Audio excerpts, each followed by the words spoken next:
Okay. All right. Hey guys. So this is the homework check video. I think I already uploaded the in class. Yeah, I did version of what you guys already watched. But I guess you probably wouldn't need to watch that. But I did touch up the visuals, so it's more visually in line with how it should look.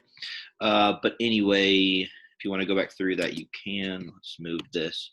But I mostly wanted to make this to check the lectiones. So, but just real quick, let's review the participles we saw on this one. We had perfect passive ones here, like having been suppressed by a long war and turned away by the gods, etc., etc. We didn't have one on this one. Didn't have one on this one. We did have a passive present verb there. They glossed it for us. Pan done toward the gates were or are opened. Um, and then did we have a participle here? No, we did not. We had a present active participle here. First, there, before everyone, down from the citadel, running. Laocoon, the Trojan priest, says these words. I don't know why Laocoon's name is light blue. Did we have one here? No. Here, yeah. So I'm turning the participles purple now. So this was the actual version of it versus the version I typoed on y'all's printout from last week. But here we have a series of participles. First, we have, how does Ventura turn not purple? So facta contra nos would be like made against us from facio facere feci factum. So that one should be pretty recognizable. And it, again, just like a lot of the perfect passive participles, it feels very adjective like, just made, right? Like we could say like having been made against us, but there's no real need to translate it that way. And then we have Ventura in Urbim, and that is from Vinio Venire down there below in the speech bubble. So about to come, that is future active, a future active participle, about to come into the city. And Visura is like about to see, but the textbook version of this glosses it as kind of like about to spy on our houses and people. And then here we had, there was the I fear the Greeks and Greeks carrying or bearing gifts um, from this Pharaoh. This is a crazy verb here. I'm realizing, I guess you guys don't quite have it yet, but you will soon, or maybe you just got it. I have trouble keeping track. Pharaoh, Farah, it's irregular. Um, Truly, lot. It's like the craziest verb ever. To bear or carry. I think that's what it looks like. This might be a little off, but so here, this is the present active participle version of it. The thing that's weird about this one is if you look at it, he says lateo is this verb that means to be hidden. It's like active, but it's translated as though it's passive. So he's this is him following up on whatever it is, it might be a machine of war made against us, about to come into the city to spy on our houses and people, or something is hidden. Equo. Credo credere means to believe, and it takes a dative, so that equo there is dative. So he's saying, do not believe the horse. That is an imperative, Trojans. Whatever it is, I fear the Greeks. And then if you see this towards the end, Timeo Danaeus. So that's just, I fear the Greeks. Danaans is like another word for Greeks. And so we just want to translate it as Greeks, basically, or Danaans is how it's often translated in translations of Aeneid. But I fear the Danaans or the Greeks. And then it says Dona Ferentes. So this is kind of tricky because you don't want to say, like, I fear the Greeks and carrying gifts. That's kind of weird. So you want to repeat the Greeks probably, or else you like wouldn't translate the et. Like, I fear the Greeks carrying gifts. Just make it a little more succinct. But ferentes there is a present active participle, and this es ending is telling us that it is modifying something else that's accusative plural, or like it could be nominative plural. In this case, it's the accusative plural to neos.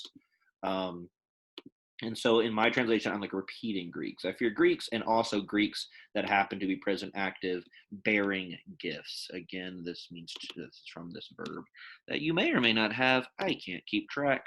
I'm like always at doing three different parts of the textbook at a given time. So it's kind of hard to keep track. He said, and did we do this part in y'all's video? And this one's kind of weird. So you want to basically grab this verb all the way at the end. We have a lot going on. Yeah, we did do this, didn't we? Okay, sorry. He said he threw the powerful spear with his great strength, the great strength of his left hand. I guess he's left-handed. Toward. I'm going to take this in plus uterum, which means like belly, as like toward. I know in plus accusative before has been into. But it can also be toward or against. So against actually might be the best. Against the belly of the horse that stood tremens as present active trembling. Now I can't remember if we did do this. Anyway, all right, let's look at the lectiones. That is the end of that part of the Laocoon story. So he throws the spear at the horse. We will hear the culmination of this, or like the new version of the culmination, because we did read this in a 38 stories maybe in your first year. I can't remember. But this is a version that's actually very close to Virgil's version. This is a very lightly adapted version of like Virgil's straight up poetic rendition of this in Aeneid. So we'll hear the culmination of this in, I believe, chapter 25. Okay, this was the first lectiones. Ab hostibus coptus de gentes sua nihil dixit. All right, let's actually ignore the first three words. That might have given you some trouble. Well, maybe not, maybe not. But if we skip towards like looking at our verb, it is third person singular, and I'm not seeing a nominative singular. I do have this ending that makes me think of like a nominative singular kind of ending, but I'm not like, so that might be a participle possibly, but I'm not sure what it's going with, because I don't have like like I said, a nominative singular. So it looks like a dropped subject. So let's just use he or she and say like she said, just kind of looking at the last five words, not the first three. She said, not, well, what can my direct object be, right? What is this person going to say? Ginta is ablative, so it can't be that. Sua is missing a macron. So maybe not an underline. So maybe it could be this indeclinable noun nihil, right? So that's kind of tricky though. She said nothing about her own clan. Sua there is that reflexive possessive adjective. So it just needs to reflect whatever pronoun you choose, whether you choose he or she, or I guess you could do it or something. So she said nothing about her own clan or people, are like the last five words. I feel like you need to gloss suum. His or her or its own.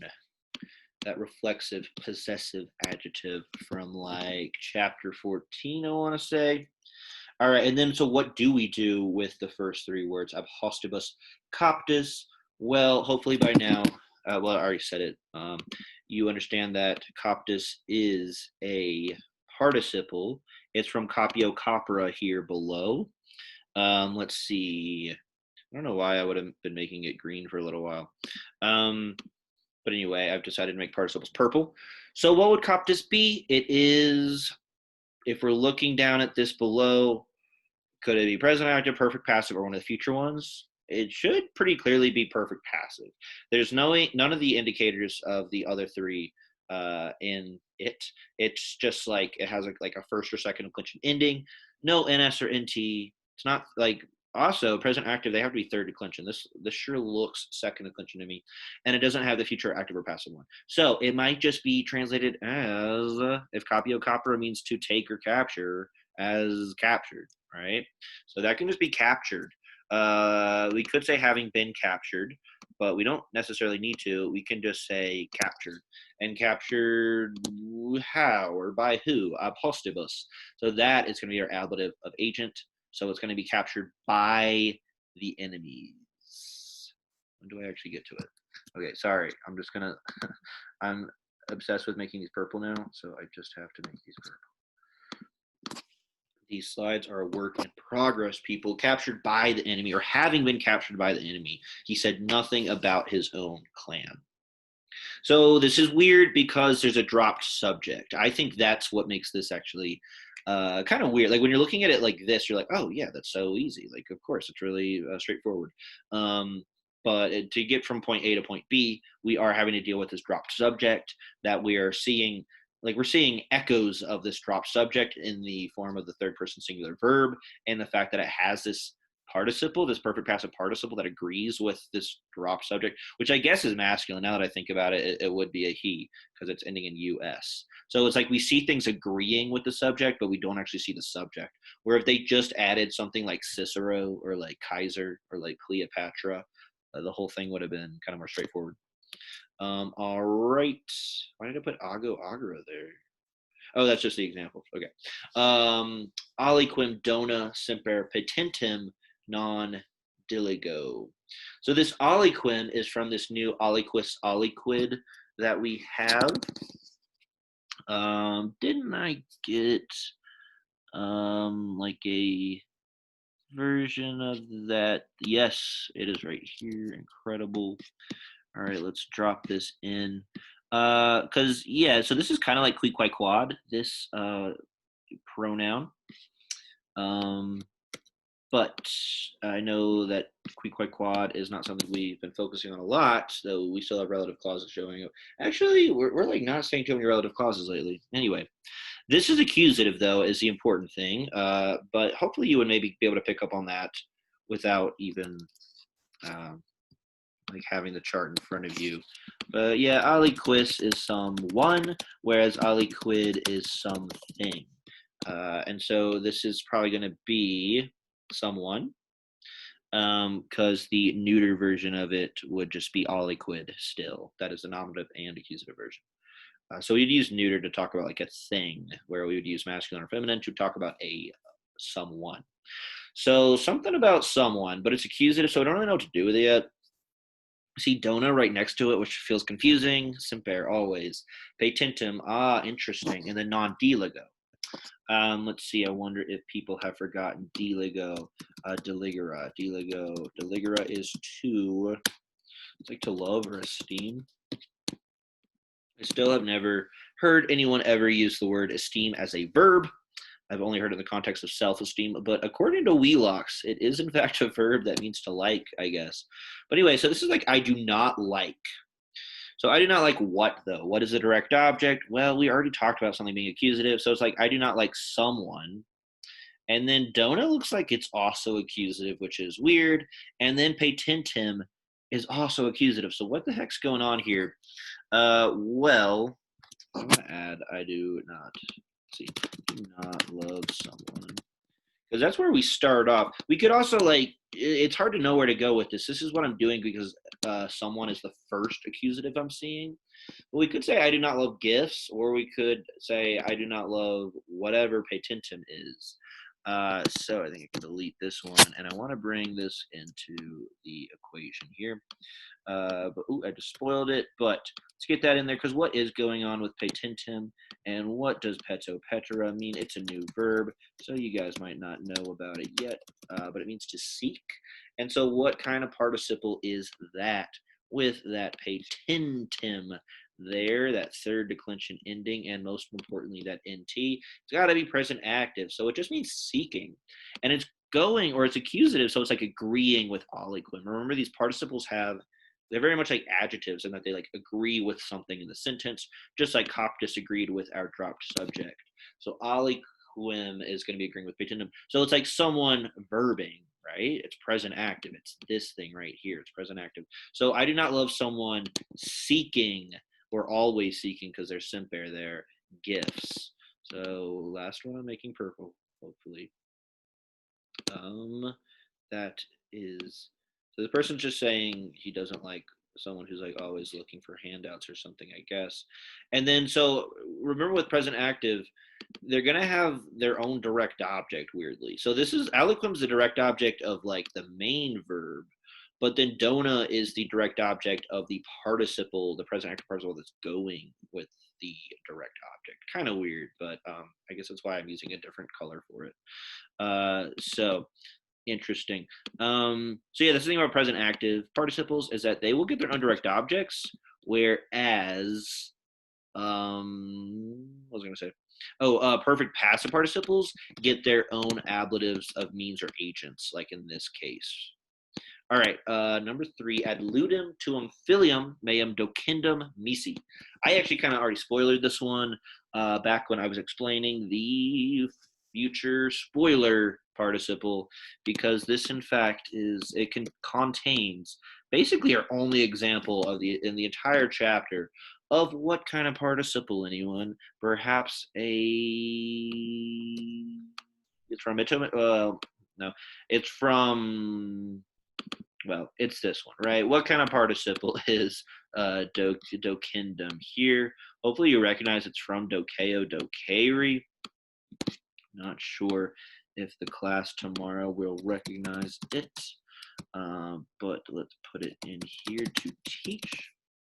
And then so yeah, it's just, this is the giveaway here. It's just the fact we see the nd, whereas the rest of it looks very verby. It should remind us of this, that we understand what's going on here. Also, mito mitra here. Hopefully you guys recognize the person and number of this. It's in the dictionary entry for mito mitra. And so this is just going to mean I have verbed. I have sent, or just I sent is fine. So I sent what? What's the actual direct object here? We have a lot of accusatives, clearly.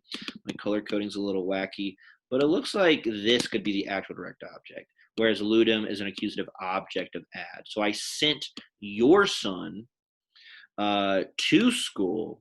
Wait. Oh, I see. Ooh, this is weird. I sent, not your son, because why would another person send somebody's son? I sent my son. Okay, it all falls into place a little bit. And then how do we translate docendum? Well, we have our little guide right there. It is future passive via the nd. So it must be, what is this one for? Sorry if you guys haven't realized by now, I'm kind of brushing up on these slides while also making a video for you guys, but I think it's a great use of time. Okay, I have sent, not you, sent my son. So we have sent, as we just discussed. Don't need that. A lot of duplicates here. To be taught is how we're going to translate a future passive participle. To be verbed. It's passive because it's like something happening to this the object it's agreeing with. Which, what object is it agreeing with? It's agreeing with my son. It's accusative to match him, but it's like a participle, so it has this verbal adjective energy. So this is what we did. We sent the son to school to be taught. Oh my gosh, maybe I should not have agreed to make participles purple. So my son to be taught. Let's add, why would we wait to add in to your school? Okay, that one's not bad. Not bad at all. Don't need that. Don't need that. All right, his in city east teriti vitam miserum sine spe vivemos. Let's ignore the first 3 words for a second, and just look at this part. So it's like we live, vivo vivere, third conjugation. So this e actually makes things future tense. Let's add a little note for vivo vivere.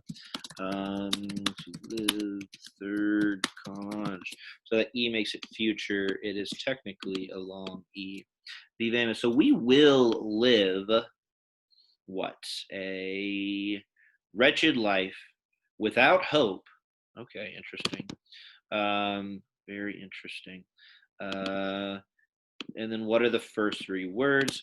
Well, what kind of participle do we have? Since we should probably assume at this point that all of these will have participle. Why is the whole thing blue? That's weird. We will live a wretched life without hope. And then what? He's in city east. I'm thinking ablative. There's no reason for me to think it's dative. So something about these plots. And then charity looks like a participle. What kind of participle does it look like? Why is this bolded in all of them? I think it's another perfect passive from Terreo Terreri. I think we already saw this in like it was like Torito. It looked like Dorito. It was like ablative or dative singular. So it has what could be a nominative plural ending, which means it's like agreeing with this we subject that we get from the first plural verb ending. So here we actually might want the having been that we sometimes can use for perfect passive participles, as in having been terrified, and then how do we work in these plots? Probably ablative of means, right? So having been terrified by these plots, when do I actually get to the translation? Oh, that one's extra. Yeah, that could have been there for a while. We got that part a while ago. Okay. Some glossed verbs here. Yeah. So this is an ablative means.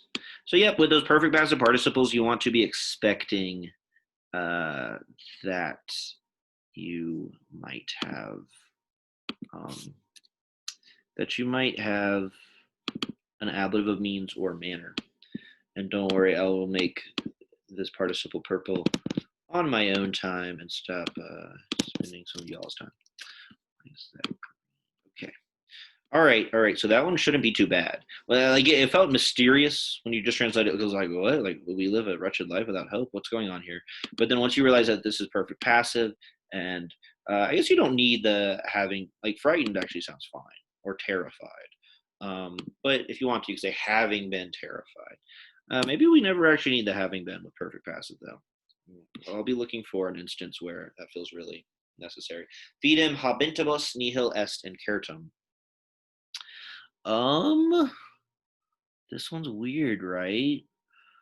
Why is the participle dative or ablative? Interesting. Very interesting. It should clearly be a present active participle, but why it is one, who can say? So towards the end, we can tell it's like nothing is uncertain. That part is pretty easy. So let's think. If it was dative, we could say like 2 or 4. That sounds bad. 2 or 4 having faith. This is habeu, right? It's present active, so we're going to translate as having, with, or maybe by. But why would it be an ablative of means that we translate with by if there's no passive verb? Let's see. What did I back in May think this should be translated as? By having faith, nothing is uncertain. Yeah, okay. Meaning, I guess it's ablative. That one's weird, though. By having faith. They're trying to do something that they'll give us the grammar to do much more easily in, I think, chapter 25. It's called an ablative absolute, or sorry, that's 24. That is something we'll be learning in a couple weeks. They're trying to do that basically before having given us the grammar. So that's kind of weird. The dative doesn't work for having faith. Anyway, I guess this is just kind of a weird ablative present active use. But yeah, so clearly I'm not a big fan. But anyway, those are the sentences. Hopefully, y'all are doing okay with them. But going over them, in all of them, I can see that there's something about them that makes them kind of weird. But I'm okay with all of the grammar except for number 5. That's that. Okay. All right, guys. Thanks for hanging in there with the computer learning. And we will continue this chapter next week. We'll have the vocab quiz at the end of next week. So we'll have plenty of time to practice this more. And yeah. All right. Let's go ahead and call it. And let me know during class or essay if you have any questions. Goodbye.